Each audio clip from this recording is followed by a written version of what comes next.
Δημοτικό Σύμβουλο Ιωαννίνων. Και εγώ ευχαριστώ για την πρόσκληση. Να σχολιάσουμε το εκλογικό αποτέλεσμα πολύ και την πορεία, ακριβώς πολύ καιρό, και την πορεία του Δήμου τα τελευταία χρόνια και την προοπτική του Δήμου για την επόμενη πενταετία, που είναι πάρα πολύ σημαντική. Ναι. Καταρχάς, το αποτέλεσμα των εκλογών.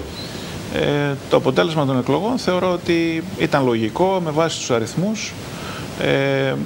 Ήταν πολύ μεγάλη η διαφορά του πρώτου από το δεύτερο και δύσκολα ανατρεπόταν, εκτός αν γινόταν φοβερή κινητοποίηση, πράγμα που δεν έγινε. Είναι τεράστιο θέμα η αποχή. Να πούμε ότι στα Γιάννενα ψηφίζουν περίπου 50.000 άνθρωποι, 25 είχαν ψηφίσει τους δύο πρώτους στην πρώτη εκλογή και έμειναν 20.000 ψήφοι, να πάνε να ψηφίσουν στη δεύτερη εκλογή για να αποφασίσουν αν πούμε ότι θα πήγαιναν όλοι οι πρώτοι. Από αυτούς πήγαν μόνο 6.000. Αυτό δείχνει την τεράστια διαφορία. Πιθανώς γιατί οι άνθρωποι που δεν πήγαν να ψηφίσουν δεν ήξεραν ποιον από τους δύο να ψηφίσουν, τους θεωρούσαν όχι τόσο καλούς, ας το πούμε έτσι. Είναι γεγονός, το είπε στην ανακοίνωση της ψήφου κατά συνείδηση η παράταξη Ιωάννα 2023, ότι έχουμε δύο δημοτικές αρχές, να συγκρίνουμε δύο δημοτικές αρχές που δεν άφησαν θετικό αποτύπωμα στην πόλη. Και μια λογική που νομίζω ασπάστηκε πολλοί κόσμος ή είχε πολλοί κόσμος πηγαίνοντας όμως να ψηφίσει ήταν το λιγότερο κακό. Δηλαδή είναι και αυτό ένας τρόπος επιλογής, έτσι. Ναι. Φυσικά, ναι, εντάξει. Όταν σου τίθενται τέτοια διλήμματα είναι εύλογο να το αποφασίσεις αυτό. Σε αυτό θα πρέπει να δούμε ίσως κάποια αλλαγή στο νόμο. Όπως έγραψα και στο Facebook, ας πούμε, δεν μπορεί το νησί, ας πούμε, να βγάζει υποχρεωτικά έναν δημοτικό σύμβουλο και μια περιοχή της, η Λούτσα που μένω εγώ, ας πούμε, ή η Χαριλάου Τρικούπη, να μην βγάζει και αυτή υποχρεωτικά έναν δημοτικό σύμβουλο. Για ποιο λόγο, ας πούμε? Υποτίθεται ότι αυτά έγιναν με τη συνένωση των κοινοτήτων το 10, έχουν περάσει τόσα χρόνια. Κάποια στιγμή αυτά πρέπει να ενωθούν, να υπάρξει ένας ενιαίος δήμος και προφανώς να υπάρξουν και ενιαίες χρεώσεις, ιδρεύσεις, δημοτικά τέλη κλπ. Ας πούμε, έτσι. Είναι ένα τεράστιο θέμα αυτό. Και το δεύτερο θέμα είναι αυτό που πάλι έγραψε, ότι δεν μπορεί να απασχολείς σε επίφαση δημοκρατίας, να κινητοποιείς 1.500 ανθρώπους για να έχεις 40 στο Δημοτικό Συμβούλιο. Θα μπορούσε να γίνει κάπως αλλιώς αυτό. Ένας τρόπος ήταν αυτός που σκεφτόταν όλοι το 2014, ας πούμε, ποιοι θέλουν να βάλουν για Δημοτική Σύμβουλη να εκλεγούν. Θα ήταν 50, 100, 150 άτομα, δεν νομίζω ότι θα ήταν παραπάνω. Αυτό θα άλλαζε και τον τρόπο που ψηφίζουμε, γιατί ως γνωστόν ψηφίζουμε τον ξάδερφο, τον κουμπάρο, τον αδερφό, τον συγγενή, ας πούμε, που πρέπει να βγει ή που μας έχουμε μια υποχρέωση και πρέπει να γίνει, χωρίς να κοιτάμε πάντα το συμφέρον της πόλης ουσιαστικά. Ναι. Και την ικανότητα, αυτό που πάμε να ψηφίσουμε. Άρα πολύ λιγότεροι υποψήφοι θα διέλυε λίγο αυτή την υποχρέωση. Σίγουρα. Αυτή σίγουρα. Τη σχέση, και την εξάρτηση. Πιστεύω ότι θα είχαμε και καλύτερο Δημοτικό Συμβούλιο. Ναι. Έτσι. Τώρα να πω για τους προηγούμενους ότι ουσιαστικά οι προηγούμενοι κρίθηκαν για το έργο τους και θεωρώ ότι απέτυχαν στον τομέα κυρίως της καθημερινότητας. Δηλαδή η πόλη είχε πάρα πολλά σκουπίδια, το κυκλοφοριακό ήταν τεράστιο, το διόγκωσαν το κυκλοφοριακό με τα έργα που προσπάθησαν να κάνουν τελευταίο χρόνο για να δείξουν ότι κάνουν κάποια έργα που ήταν κυρίως ασφαλτοστρώσεις, πεζοδρόμια κτλ. Έγινε μια μεγάλη αναστάτωση στην πόλη και αυτό νομίζω ότι έφερε πολύ φασαρία στον κόσμο, έτσι, και γι' αυτό ουσιαστικά πλήρωσαν, δηλαδή την καθημερινότητα την οποία ο Γιαννιώτης τη ζει διαφορετικά από άλλες πόλεις. Να πω ότι πρόσφατα ήμουν στην Πολώνια. Το ιστορικό κέντρο, που είναι ακτίνας 2 χιλιόμετρων, είναι αποκλεισμένο από τα αυτοκίνητα.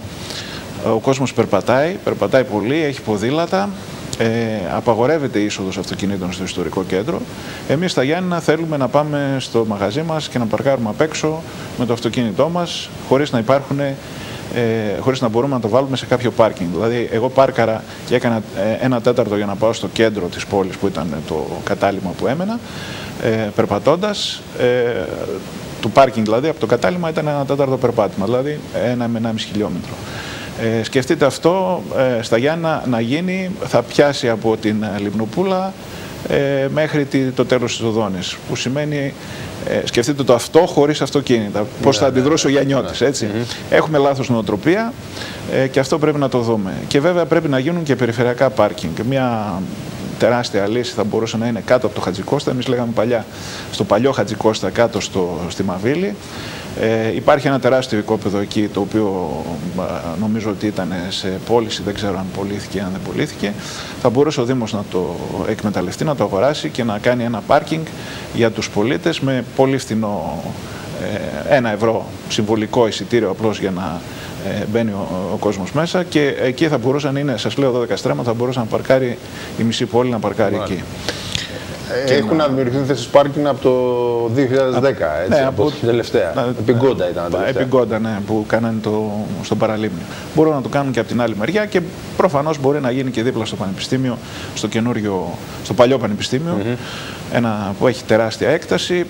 Εκεί ανάλογα τι θα γίνει, γιατί εκεί χωρίς μελέτη προχωρήσαμε να κάνουμε κάτι που δεν έχει κανένα σχεδιασμό, δεν υπόκειται σε μια λογική. Ναι, δεν υπάρχει λογική. Αν γίνει το Δημαρχείο εκεί πέρα θα φορτιστεί νομίζω κυκλοφοριακό εξαιρετικά. Θεωρώ ότι το Δημαρχείο της πόλης πρέπει να είναι στην Ομαρχία, εκεί που είναι η περιφέρεια, όπως είναι σε όλες τις πόλεις όλου του κόσμου, και η περιφέρεια να πάει στο Βελισσάριο, όταν και αν το αποκτήσουμε, γιατί καλά τα λόγια περί παραχώρησης από τον Πρωθυπουργό, αλλά όπως είπε ο κουμπάρος μου που είναι στρατηγός και ξέρει από αυτά τα πράγματα, το οικόπεδο ανήκει στο ΤΕΘΑ, στο Ταμείο Συνταξιοδότησης των Στρατιωτικών, το οποίο για να το παραδώσει θέλει οπωσδήποτε κάποια ανταλλάγματα.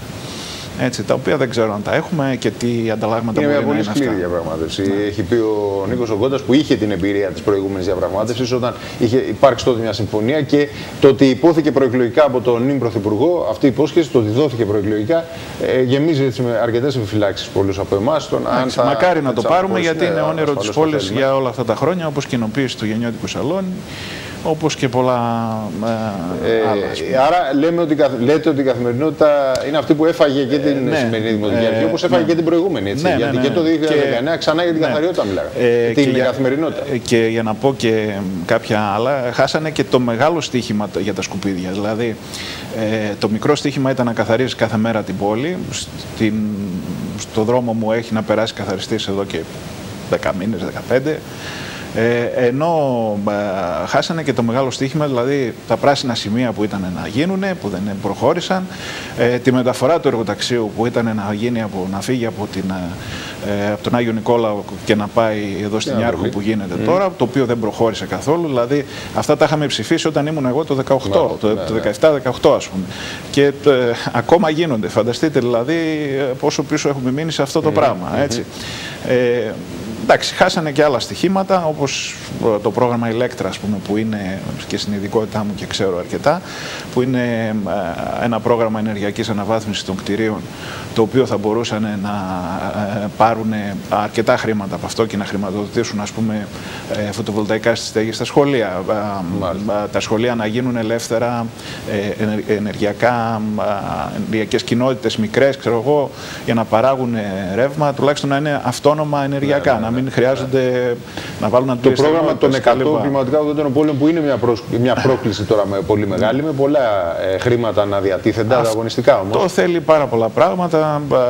Ας πούμε, χρειάζονται να γίνει αυτό που κοιτάμε όλοι, είναι να γίνει ηλεκτροκίνηση στα αυτοκίνητα. Σκεφτείτε ότι θα πρέπει να γίνουν φορτιστές και σημεία ηλεκτροκίνησης σε πάμπολα σημεία, κοινόχρηστοι φορτιστές, και το δίκτυο δεν αντέχει. Πάλι θα σκαφτεί η πόλη. Υπάρχει ένα τεράστιο ζήτημα να μπουν οι φορτιστές σε κοινόχρηστους χώρους.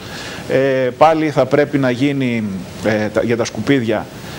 Είμαστε υποχρεωμένοι στο 2030 το 10% μόνο να ανακυκλώνουμε και να πετάμε, και πρέπει να κάνουμε ανακύκλωση 10 σημείων.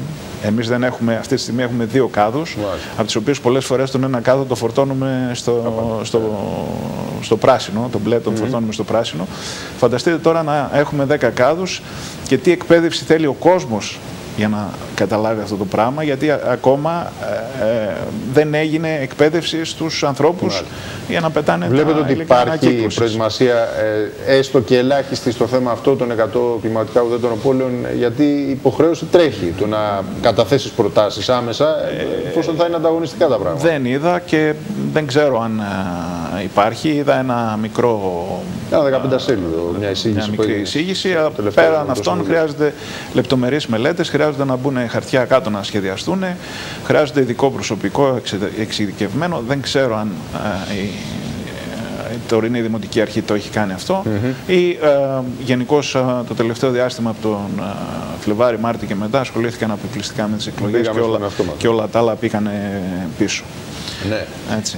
Πείτε μου λίγο γιατί η παράταξη με την οποία συμμετείχατε, με την οποία κατεβήκατε 2 φορές υποψήφιος, το 2014 και το 2019, η πορεία της ιστορίας πια με την ενσωμάτωσή της στη Δημοτική Αρχή, κάτι ήταν το σημείο το οποίο διαφωνήσατε το 2019 για τη σύμπραξη και αναπόφευκτα οδήγησε σε ένα αποτέλεσμα που ήταν η ενσωμάτωση, η απορρόφηση, δεν ξέρω πώς μπορούσαμε να το πούμε. Βέβαια, είδαμε 3 τουλάχιστον πρόσωπα από την παράταξή σας, θα έβγαιναν αν ήταν νέα Δημοτική Αρχή, έτσι, η παράταξη. Ναι, εντάξει, η παράταξη ενσωματώθηκε παλιά στην νυν Δημοτική Αρχή. Θεωρώ ότι 3 άτομα πήγανε σχετικά καλά. Όχι πάρα πολύ καλά όσο θα περίμενα, γιατί με 25% ας πούμε κάποιοι πήραν όσους τα είχα πάρει εγώ όταν είχαμε 3%, 3,5%. Έτσι. Που δεν σημαίνει ότι δεν έκαναν γκέλ στον κόσμο. Θα ήταν στο Δημοτικό Συμβούλιο, αλλά έτσι δυστυχώς είναι πώς το λένε, ο εκλογικός νόμος. Με τα 2/3 στην Δημοτική Αρχή. Δυστυχώς είναι πολύ αυστηρός για την αντιπολίτευση. Θεωρώ ότι και αυτό έπρεπε να αλλάξει. Η απλή αναλογική θεωρώ ότι θα ενίσχυε τις συζητήσεις στο Δημοτικό Συμβούλιο, αλλά πρέπει να έχει την οριμότητα και την. Δεν είδαμε κουλτούρα μιας τέτοιας απλής αναλογικής τα τελευταία 4 χρόνια. Δεν ξέρω, αυτά είναι και τα πρόσωπα. Ίσα είδαμε κουλτούρα διχόνοιας και μίσους. Και αυτό είναι πολύ. Ήταν και ένας από τους λόγους που αποφάσισα να μην κατέβω αυτή τη φορά, διότι ήταν πολύ τοξικά τα πράγματα στην ιστορία αυτή. Πέρα από το φόρτο εργασίας. Τώρα ελπίζω ότι θα καταλαγιάσουν πάθη. Δεν ξέρω, εντάξει, λείπει και πια και ο αείμνηστος Μωυσής Ελισσάφ, που νομίζω με την προσωπικότητά του λίγο πυροδοτούσε μια τέτοια ένταση, αλλά δεν ήταν γενικά στην κουλτούρα της απερχόμενης Δημοτικής Αρχής η διάθεση έτσι συνενέσεων, συγκλήσεων, συμφωνιών, διαβούλευσης. Το θέμα της διαβούλευσης, ας πούμε, το κατηγόρησε ως κακό η παράταξη της Δημοτικής Αρχής με 2 τελευταίες ανακοινώσεις της πρώτο-δεύτερων εκλογών, έτσι. Δηλαδή το παρουσίασε ως κακό, ως μειονέκτημα της προηγούμενης Δημοτικής Αρχής, επειδή το έκανε χρήση, σε έναν βαθμό τουλάχιστον. Ναι, θεωρώ ότι όσο περισσότερο συζητάμε, τόσο καλύτερα είναι, να το πω, γιατί ακούγονται και άλλες απόψεις. Και βέβαια στο τέλος κάποιος πρέπει να αποφασίζει. Αυτό θα μπορούσε να είναι το κυρίαρχο όργανο που είναι το Δημοτικό Συμβούλιο. Έτσι, και πάντα αυτό ήταν, το οποίο αγνοήθηκε σε αυτή την περίοδο. Με έναν νόμο που κρίθηκε αντισυνταγματικός. Ναι, ακριβώς. Τι περιμένετε, κύριε Γιαζή, για την επόμενη πενταετία, τι θα περιμένατε να δείτε? Έχει δοκιμαστεί η σημερινή Δημοτική Αρχή και όπως είπα πριν, μπορεί οι πολίτες να την έκριναν ως λιγότερο κακή από αυτή, να ήταν χειρότερη δηλαδή από εκείνη η σημερινή Δημοτική Αρχή και έτσι να έκριναν οι πολίτες. Έχουμε μια εμπειρία από την προηγούμενη Δημοτική Αρχή. Πιστεύω ότι μάθαν από τα λάθη τους, τουλάχιστον προεκλογικά δεν τα έκαναν. Εγώ το ελπίζω αυτό. Με το Θωμά είμαστε και φίλοι και γνωστοί και παλιότερα είχαμε συνεργαστεί και σε ορισμένα πράγματα. Το έκανα σκληρή αντιπολίτευση. Ήταν ο μόνος που κατάλαβε ότι η δουλειά μου ήταν να του κάνω σκληρή αντιπολίτευση, ενώ οι υπόλοιποι από την παράταξή του θεωρούσαν ότι είμαι πολέμιος. Ενώ η δουλειά μου ήταν αυτή, να κάνω αντιπολίτευση. Λοιπόν, θεωρώ ότι έχει μεγάλες προκλήσεις μπροστά του για την πράσινη μετάβαση που συζητάμε. Υπάρχουν πάρα πολλά χρηματοδοτικά προγράμματα και εργαλεία. Θα πρέπει αυτό να το προσέξει και στα πράγματα της καθημερινότητας θα πρέπει να το δει. Ένα πράγμα ακόμη που θα πρέπει να δούμε είναι λίγο τα αντιπλημμυρικά, γιατί θεωρώ ότι το λεκανοπέδιο είναι θέμα έχει πρόβλημα με τις πλημμύρες, όσο και αν προσπαθούμε να το περιορίσουμε αυτό ή όσο και αν δεν βρέχει. Θυμάστε το 11 νομίζω, το 10 που είχε πλημμυρίσει όλη η περιοχή, είχε βγει η λίμνη μέχρι πάνω και δεν αρκούσε η παροχή της εκροής προς τον Καλαμά ώστε να φύγουν τα νερά. Υπάρχει ζήτημα σε αυτό, λοιπόν, πρέπει να το δούμε, γιατί είναι και ζήτημα, το είδαμε πρόσφατα, ασφάλειας, προστασίας ζωών, περιουσιών. Ναι. Προφανώς ο εκλεγής δήμαρχος νομίζω λέει ότι θα το βάλει σε πρώτη προτεραιότητα το θέμα αυτό. Ας δει και λίγο το πρόγραμμα του Δούκα που βγήκε στην Αθήνα, ο οποίος είναι ειδικός επί των θεμάτων της πόλης.